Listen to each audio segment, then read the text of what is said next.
चूंकि हमारा देश कृषि प्रधान देश है, हमारे मूलभूत अर्थव्यवस्था आज भी कृषि पर टिकी हुई है, तो मेरा तो मानना इतना ही है कि कृषि से बढ़िया कोई कार्य हो ही नहीं सकता। अगर हम मिट्टी जुड़कर कार्य करते इससे अच्छी बात कोई नहीं है, बशर्ते कि मेहनत, लगन और धैर्य ये होना चाहिए। 3 अगर ये लगातार आपके साथ हैं तो निश्चित रूप से सफलता मिलती है, अपार सफलता मिलती है। ये मेरे छोटे से करीब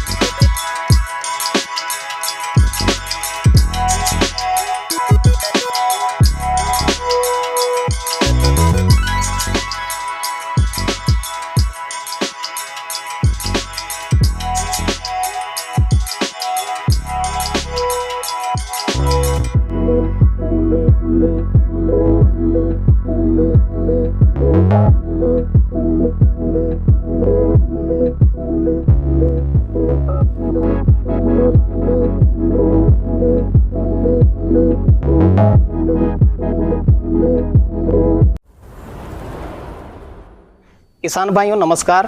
फार्मिंग चैंपियंस यूट्यूब चैनल पर आप सभी किसान भाइयों का हार्दिक स्वागत है।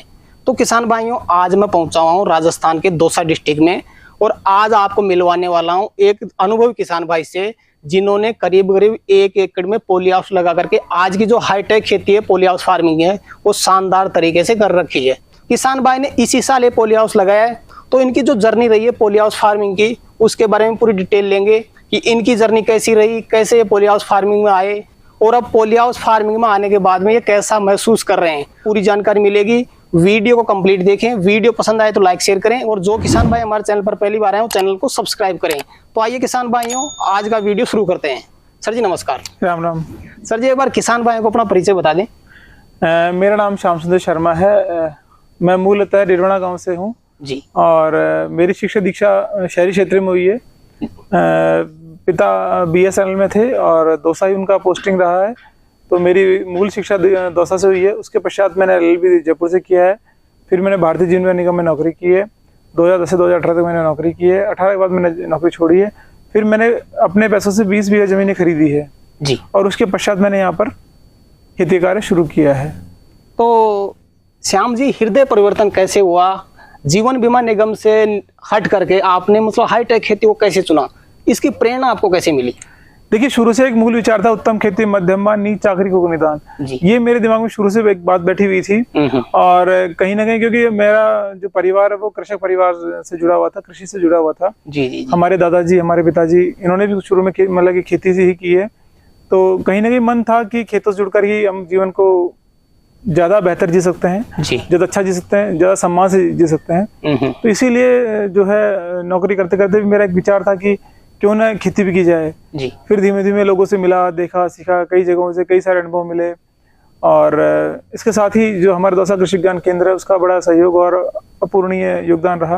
कृषि विभाग दौसा का भी बहुत ही बड़ा सहयोग मुझे मिला है। कृषि विश्वविद्यालय जोबनेर का भी मुझे बहुत योगदान मिला है जी। समय समय पर भारतीय कृषि अनुसंधान परिषद के जो कृषि वैज्ञानिक साथी हैं उन्होंने मुझे बहुत ही सहयोग किया है। तो इन सभी के माध्यम से जो है मैं इस कृषि क्षेत्र में आज इस आप जो देख पा रहे हैं प्रोटेक्टिव कल्टीवेशन के इस मॉडल पे खड़ा हूँ और ये मैं खेती कर रहा हूँ। तो श्याम जी, नए किसान भाई भी काफी ज्यादा हाईटेक खेती में रुचि रखते हैं, आना भी चाहते हैं, लेकिन समस्या यहाँ पे उत्पन्न हो जाती है कि इसके बारे में उनको जानकारी नहीं होती। और कई किसान भाई तो ये भी कमेंट करते हैं कि सर जी हम अगर जानकारी लेना चाहें तो कहाँ पे जाकर के इस काम को सीख सकते हैं, कैसे इसके बारे में जानकारी ले सकते हैं? तो आपने इस काम को कैसे सीखा, इसके बारे में आपको जानकारी कहाँ पे मिली? देखिए, जो मेरा मानना है, मैं मेरे अनुभव शेयर कर सकता हूँ आप लोगों से। मेरा अनुभव ये खेती देखने का नहीं, खेती करने का विषय है। जी। अगर यदि आप खेती कर सकते हैं तो ये खेती के क्षेत्र में आप उतरिए। ये मेरा बड़ा अनुभव रहा है। जब मैं इस कृषि क्षेत्र में आ रहा था तो मेरे पिता ने मुझसे ये कहा था कि खेती धनी सेती। जी। कृषि क्षेत्र में एक बड़ी मूल बात है कि अगर आप खुद खेती में कहीं संलिप्त ना हो, आप उसमें लगे हुए नहीं हो, तो थोड़ा दुष्कर कार्य है। आप सोचिए कि आप मेड़ पे बैठ रहे हैं और लोग काम करते हैं, वो असंभव चीज है। जी। तो सबसे पहला तो देखो, खेती जो है करके सीखने वाला कार्य है। जी। देखने से करिए और सीखिए, तभी आप इसको सफल और सफलता की ओर ले जा सकते हैं। कोई बड़ा कार्य नहीं है, बहुत अच्छा कार्य है, बहुत उन्नत कार्य है। और मिट्टी और मातृभूमि से जुड़ करके जननी जन्मभूमि स्वर्गादपि करेशी, मातृभूमि और मिट्टी से बढ़कर कोई चीज नहीं है, कोई स्वर्ग नहीं है। इसी मिट्टी में हम पैदा हुए, इसी में हम पले बढ़े और इसी में हमको मिल जाना है। तो मेरा मानना ऐसा है कि अगर भी हम मिट्टी से जुड़कर कार्य करते इससे अच्छी बात कोई नहीं है, बशर्ते कि मेहनत, लगन और धैर्य ये होना चाहिए। 3 अगर ये लगातार आपके साथ हैं तो निश्चित रूप से सफलता मिलती है, अपार सफलता मिलती है। ये मेरे छोटे से करियर में मुझे मिली है। तो श्याम जी, शुरुआत में जैसे आपकी शुरुआत है, पॉली हाउस इसी साल लगाया आपने, शुरुआत से अब तक क्या महसूस कर रहे हैं इस फील्ड में आप? देखिए, कृषि का जो दौर है वो लगातार बदलता चला जा रहा है। सन 60 के दशक में हमारा देश शिप टू माउथ, अगर यूँ देखा जाए, लोग विदेशी जो लोग ताकतें थी, जो विदेशी जो लोग थे, वो हमको शिप टू माउथ कहते थे। मतलब हमारे पास अन्न के भंडारण भी इतने मौजूद नहीं थे कि हम खुद का पेट भर सके। जी जी जी। लाल बहादुर शास्त्री ने सन 60 के दशक में कहा था कि हमें एक समय का उपवास करना होगा। जी। क्यों? क्योंकि हमारा पूर्णतः आहार नहीं था, अनाज नहीं था। तो फिर उसके पश्चात जो MS स्वामीनाथन जी, जो अभी गत दिनों में निधन जिनका हो गया है, वो एक हरित क्रांति लेकर गया। उसके माध्यम से हमने एक नई क्रांति देखी और हम अनाज में आत्मनिर्भर हुए। कई फसलों में आज हम आत्मनिर्भर हैं और इसके साथ ही हम कई फसलों निर्यात भी कर रहे हैं। तो विज्ञान है, जूलॉजी, बॉटनी है। मैं शुरू से कहता हूँ कि पूर्णतः विज्ञान है, एक सामान्य कार्य नहीं है। देखकर, समझकर, सीख करके, तो ये आज आप जो मॉडल देख रहे हैं, ये इजराइल तकनीकी मॉडल है और ये मॉडल जो हमें मिला है वो इजराइल से मिला है। हमने इजराइल टेक्नोलॉजी पे काम कर रहे हैं। देखा सीखा, लोग यहाँ लाए, इस राजस्थान में इसको, हमारे देश में इसको लेकर गए। सरकारों का बड़ा महत्वपूर्ण योगदान रहा इस कार्य में। जी जी जी। तो आज विकास की और अग्रसर है। किसान भाई से अच्छा मुनाफा कमा रहे हैं, सामान्य खेती से अधिक मुनाफा। जी जी जी। बिजनेस मानते हो खेती सर, क्या मानते हो आप इसको?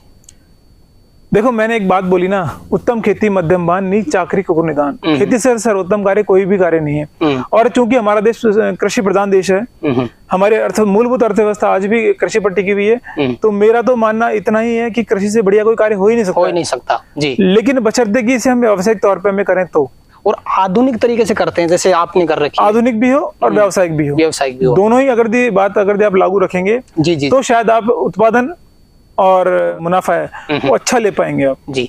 तो श्याम जी, अपना जो पॉली हाउस है कितने क्षेत्र में बना हुआ है? मेरा पॉली हाउस 44 मीटर चौड़ा है जी और 92 मीटर इसकी लंबाई है। कुल मिला के 4000 वर्ग मीटर इसका कुल क्षेत्रफल है। जी जी। और पास में आपने यहाँ पे फार्म पॉन्ड भी बना रखा है पानी की स्टोर के लिए। देखिए, आने वाली लड़ाई कहते हैं कई बार कि तीसरा विश्व युद्ध होगा जो पानी पर ही होगा, और बात आज शायद नजर भी आ रही है इस चीज को लेकर कि पानी की परेशानी हमारे बीच खड़ी है।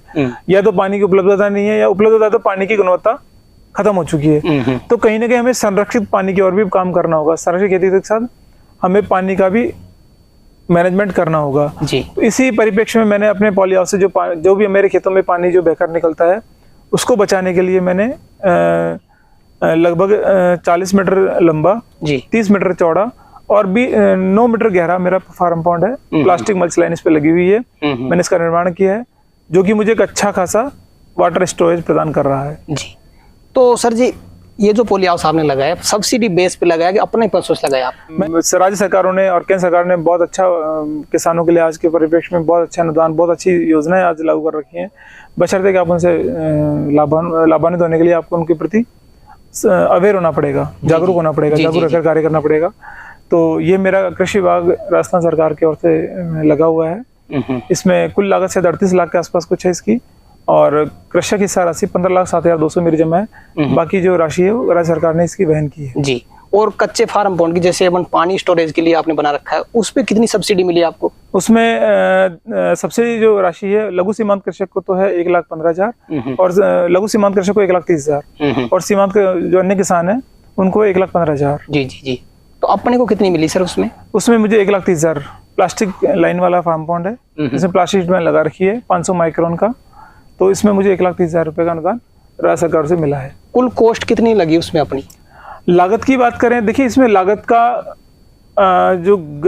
इस लागत की गणना है वो दो तरह से होती है। अगर आपकी मिट्टी कहीं आसपास में अगर बिक जाती है तो लागत कुछ भी नहीं है। जी जी जी। कोई ईंट भट्टा हो आसपास, तो मैं किसान भाई से कहूंगा प्रयास किया जाए कि वो मिट्टी को खरीद लें, तो आपकी लागत ना के बराबर है। जी जी जी। जो आपको सब्सिडी मिलेगी उसी में आपका काम हो जाएगा? उसी में आपका काम हो जाएगा जी।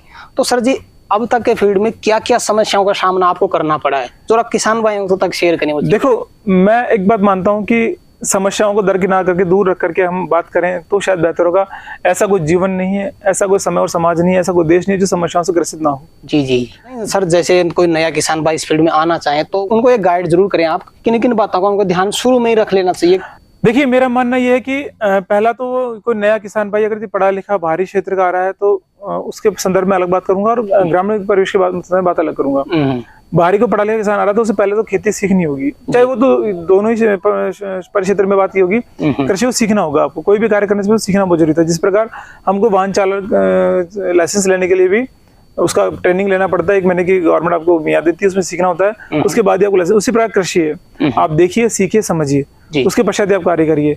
आप जब तक स्वयं खुद ना करेंगे तब तक सफल भी होना मुश्किल है। जी जी। तो सबसे बड़ा कार्य है कि आप खुद उसमें खुद फील्ड में उतरिए, आप खुद उतरिए आप ना। मेरी जो जीत हुई है उसका एक बड़ा कारण यही कि मैं लगातार निरंतर रूप से खुद ही इस कार्य में संलग्न हूँ, संलिप्त हूँ, तभी ये सफलता मुझे मिल पाई है। इस वर्ष में, जैसा कि आपको पता है कि इस वर्ष में मुझे राज्य सरकार ने भी 1 लाख का पुरस्कार राष्ट्रीय जैविक कृषक के रूप में दिया है। ICR ने भी इस साल नवोन्मेषी कृषक पुरस्कार मुझे दिया है। विभिन्न संस्थाओं से जिला स्तरीय और अन्य पुरस्कार तो मुझे काफी मिले, लगभग आज 15-20 पुरस्कार मुझे विभिन्न संस्थाओं से, विभिन्न जगहों से मुझे मिल चुके हैं। तो लेकिन उसके लिए आपको लगातार अनवरत संलिप्त और लगा हुआ रहना पड़ेगा, तभी आप उस ओर बढ़ पाएंगे। जी जी जी। अपना जो पोली हाउस है बने हुए कितना टाइम हो चुका है? देखिए, मेरा पोली हाउस गत वित्तीय वर्ष में इसकी स्वीकृति मुझे मिल गई थी और उसी वर्ष में मेरा बन गया था। लेकिन बीच में कुछ तूफान वगैरह, 25 मई को जो तूफान आया था उसमें कुछ क्षतिग्रस्त हो गया मेरा पोली हाउस। तो उसके पश्चात में अभी बीज 2 अगस्त का मेरा बीज लगा हुआ है। फर्स्ट क्रॉप अपनी? हाँ, पहली क्रॉप है। 2 अगस्त का मेरा बीज है, वर्तमान समय ठीक चल रहा है। 1 एकड़ में कितने सीड लगाए आपने? लगभग अनुमानित बीज जो है 9,000 के आसपास, 8 से 9,000 का बीज लगता है। जी जी। क्योंकि कुछ मॉडलिटी भी आती है, कुछ बीज मर भी जाता है, तो उसको गिनते हुए मानता हूँ तो 9,000 के आसपास बीज मेरा लगा है। करीब अपन ने सर जी बीज रोपण किस समय पे किया था अपने? 2 अगस्त 2023 को। कितने दिन की हो चुकी है अपनी क्रॉप? अब लगा लीजिए सर, 2 अगस्त से आज तारीख हो चुकी है 11 अक्टूबर। तो लगभग 2 सितंबर, 2 महीने 9 दिन की, 2 महीने 9 दिन की आपकी फसल खड़ी हो चुकी है। जो अपना प्रोडक्शन है सर जी, बीज रोपण के कितने दिन बाद में चल जाता है? ये 35वें दिन से, मतलब 30 से 35 दिन भी आपको हार्वेस्ट कर सकते हो आप? हाँ, आराम से जी। तो अपनी हार्वेस्टिंग चालू है? हाँ बिल्कुल। कहाँ पे कर रहे हो माल सेल? देखो, ईश्वर का आशीर्वाद है और आप भाइयों प्रताप है कि माल बेचने की समस्या नहीं है। जी जी जी। माल बड़ा आसानी से बिक जाता है। आज प्लेटफॉर्म भी है, क्योंकि मैं जैविक करता हूँ तो अच्छा प्लेटफॉर्म मेरे पास। जी जी जी। जैविक करते हो सर जी, सबसे अच्छी बात लगी आप जैविक करते हो। थोड़ा इस पे डिस्कस कर लेते हैं, जैविक करने से किसानों को क्या फायदा हो सकता है और जैविक करने से किसानों भाइयों को लाभ होगा या हानि होगी, थोड़ा इस बारे में बताएं। जैविक पे कोई नुकसान है ही नहीं, बशर्ते कि आप उसने लगकर काम किया है। आज मेरा जो ब्रांड नेम है हरित ऑर्गेनिक फार्म, मैं खुद के ब्रांड से इसको सेल कर रहा हूँ। गवर्नमेंट सर्टिफाइड मेरा ब्रांड है। तो कई जगह कई बार इसकी जांच भी हुई है मेरे उत्पादों की। तो आज बाजार की समस्या नहीं है। जी जी जी। मूल्य अच्छा मिलता है, उत्पादन अच्छा मिलता है, गुणवत्ता अच्छी मिलती है जी। और सबसे बड़ी बात है कि आप लंबे सस्टेनेबिलिटी इस कार्य में ना, अभी कई जैसे पोली हाउस ग्रोवर हैं पुराने जो कार्य कर रहे हैं इस फील्ड पर, तो उनसे मिलते हैं, उनसे बात करते हैं, उनका अनुभव उनसे साझा करते हैं, तो पता लगता है कि उनके यहाँ जो रासायनिक जो खेती कर रहे हैं ना, आज उन रसायनों ने काम करना लगभग बंद कर दिया है। जी जी बिल्कुल। उनके यहाँ जो कीट पतंगे हैं या अन्य जो समस्या है वो बड़े स्तर पर है। तो जैविक में तो आपको उत्पादन भी अच्छा मिलता है, भाव भी अच्छा मिलता है और गुणवत्ता भी उत्पाद की अच्छी मिलती है और समाज और देश के लिए आप अच्छा कार्य कर रहे हैं। तो सर जी रासायनिक बिल्कुल यूज में नहीं लेते आप? हाँ, रासायनिक नहीं। तो जैविक की बात करते हैं, तो जैविक क्या क्या उत्पादन आप खुद ही तैयार करते हैं या आप कहीं से परचेज करते हैं? देखो, कृषि में कोई भी एक कॉन्सेप्ट कभी काम नहीं करती है। आपको बहुत सारे मेथड पे काम करना था, प्राकृतिक खेती, जैविक खेती, बायोलॉजिकल खेती, आज कई इनके नाम दे दिए गए हैं। तो मैं सभी चीजों पर काम कर रहा हूँ, प्राकृतिक भी कर रहा हूँ जी। जैसे कि जीवामृत है, घनजीवामृत है, बीजामृत है, नीमास्त्र है, कीटनाशक, इस तरह से तैयार करते हैं हम लोग। पंचगव्य है, वो सब भी तैयार करते हैं। इसके अलावा जो बायोलॉजिकल एपीकल्चर आते हैं वो भी हम इस्तेमाल करते हैं और नई नई कंपनियों के नए नए उत्पाद हैं उन पर भी हम काम करते हैं। समय समय पर जो देश के बड़े प्रतिष्ठित संस्थान हैं उनसे भी मैं जुड़ा हुआ हूँ, वहाँ से भी मुझे अनवरत सहयोग और सहायता मिलती रहती है जी। एक बार में कितना माल निकल रहा है, कितने टन माल निकाल रहे हो अभी के टाइम पे? लगभग अगर मैं बात करूँ, हम एक दिन छोड़ के एक दिन चुड़ाई कर रहे हैं तो उसमें लगभग 1 टन के आसपास का माल हम निकाल लेते हैं। 1 टन के आसपास? बिल्कुल। तो आप ऑर्गेनिक करते हो सर जी। ऑर्गेनिक करने से मतलब लाभ क्या मिलता है, क्या रेट से मिल रहा है आपको मार्केट से? देखो, मैं ये मानता हूँ, मैं बहुत बड़ी बात नहीं कहता, बट लेकिन ये कि बाजार में आपको उत्पाद का एक मूल्य है, वो बिना कहे आपको मूल्य मिल जाता है। जी जी जी। तो पारितोषिक मान लीजिए, कुछ भी मान लीजिए, सवाया रेट तो मान लिया आप, सवाया तो मिलेगा आपको, आराम से मिलता है, मतलब यूँ समझिए बाजार से अच्छा रेट मिलता है। जी जी। उसमें कोई चक नहीं है, कोई झिझक नहीं है। तो सर जी बाकी किसान भाइयों से हम मिले हैं, सभी से लगातार फील्ड में जाते रहते हैं, तो सब बोलते हैं कि जयपुर मोहाड़ा मंडी वो सेल करते हैं। आपसे आज सुबह बात हुई थी मेरी, आप बोल रहे थे कि आपने लोकल में सेल कर दिया, लाल सूट में ही। बिल्कुल। तो मैं कह रहा हूँ सतिया ये है कि लोग निरंतर और अनवरत फोन करते हैं कि सब उत्पाद कब आ रहा है, कब आ रहा है, कब आ रहा है, क्योंकि खा चुके हैं, देख चुके हैं, परख चुके हैं, तो डिमांड है जी जी, बशर्ते कि काम ईमानदारी से किया जाए। तो बिल्कुल। तो जैविक में किसान भाई कैसे आ सकते हैं, इसमें आने के बाद किसान भाइयों को क्या फायदा मिल सकता है, एक बार थोड़ा गाइड करें उनको। देखिए, मैं एक सामान्य कृषि की बात करूं तो एकदम से उसको नहीं आना चाहिए। धीमे धीमे धीमे धीमे चीजों सीख करके, समझ करके, जो भी उत्पाद उसको मिले, जैसे भी मिले उसको, उनको सीख समझ करके वो उनको काम मिले और अपने गुणवत्ता उत्पादन पर निरंतर ध्यान दे। तो क्या होता है, मैंने कहा ना, कृषि एक करके सीखने वाला कार्य है। जो करेगा, सीखेगा, समझेगा, तो धीमे धीमे उसको समझ आती चली जाती है कि कब कौन सी बीमारी है, इसमें मैंने क्या उसका इलाज किया, और वो देखो। और देखिए, मेरा एक मानना है कि मिट्टी बलवान तो किसान बलवान जी। आपके देखो, कभी भी कोई कीट किसी शरीर को जब खाता है, आपने कभी गौर किया हो ना, तो कीड़े मृत शरीर पे लगते हैं जी, जीवित शरीर पे कभी कोई कीड़ा नहीं लगता है। हाँ। उसी प्रकार पेड़ पर कि मृत पेड़ को ही, मतलब बीमार मृत पेड़ को ही कीड़े ज्यादा लगते हैं। बिल्कुल। तो आप ध्यान दीजिए अपनी मिट्टी पर जी। आप भी देख पा रहे होंगे इन दिनों बड़े स्केल पर चल रहा है कि मृदा बचाओ अभियान सरकारों तरफ से, अन्य संस्थाओं तरफ से बड़ा स्तर पर चल रहा है कि मिट्टी बचाओ अभियान चल रहा है। क्योंकि अभी आपने गए दिनों में देखा, कर्नाटका में बाढ़ आई थी, उस बाढ़ के तुरंत पश्चात वहां पर अकाल पड़ा है, क्योंकि आज मिट्टी ने पानी सोखने क्षमता बहुत न्यून हो चुकी है। तो जब मिट्टी में पानी ही नहीं होगा तो खेती तो एक दुष्कर कार्य होगा। बिल्कुल बिल्कुल। तो मिट्टी, अगर मिट्टी की जीवनता को हम बचाए रखेंगे तो उत्पादन भी हमें मिलता रहेगा, अच्छा मिलता रहेगा। जी सर जी, वीडियो के लास्ट में ये भी गाइड करें, नए किसान भाइयों को हाईटेक खेती में आना चाहिए कि नहीं आना चाहिए, क्या सजेस्ट करना चाहेंगे आप? देखिए, कृषि बहुत बड़ा विषय है, बहुत मतलब कहते हैं समुद्र, कैसे लेख नहीं सब समुद्र करूँ और जंगल को पूरा वो कर लूँ कलम जी, और समुद्र को शाही समझ लूँ, तो भी तो उसी प्रकार कृषि है। आपकी रुचि होनी चाहिए। हाँ, रुचि आपकी किस क्षेत्र में, किसी की बागवानी में, किसी पशुपालन में, किसी की हाईटेक में है। बाकी हाईटेक आज के संदर्भ में कारगर है। जी बिल्कुल। मैं ये जरूर शब्द कहूंगा कि आज के संदर्भ में, आज जिस प्रकार से मौसम में परिवर्तन देखा जा रहा है, निरंतर असमय बारिश होना, तेज बारिश होना, कीड़े मकोड़ों का प्रकोप, जो भी मान लीजिए आप, तो उस दौर में प्रोडक्टिव कल्टीवेशन, हाईटेक कल्टीवेशन एक आज संभव है, बिल्कुल करना चाहिए। तो सर जी, किसान भाई के लिए समय निकाला और काफी अच्छी जानकारी किसान भाई तक पहुंचाई, उसके लिए आपको बहुत बहुत धन्यवाद। आप देखो, बड़े लंबे समय से मेरे संपर्क में हैं जी, और किसानों के जो हित में आप कार्य कर रहे हैं उसके लिए बड़ा आपका अभिवादन है जी। और हम तो आपको यही कहेंगे कि किसानों को इस प्रकार आप उत्साहित करते रहिए। हमें भी आपके आने से उत्साह मिला है, एक हमारे जीवन में संचार मिलता है। तो आप जो कार्य कर रहे हैं उसके लिए आपका तहे दिल से आभार, शुक्रिया, धन्यवाद। Thank you. तो किसान भाइयों, जानकारी कैसी लगी हमें कमेंट करके जरूर बताएं, और वीडियो पसंद आए तो वीडियो को लाइक शेयर करें, और जो किसान भाई हमारे चैनल पर पहली बार आए वो चैनल को सब्सक्राइब करें। तो किसान भाइयों, आज के लिए इतना ही, मिलते हैं अगली वीडियो में, तब तक के लिए जय जवान जय किसान।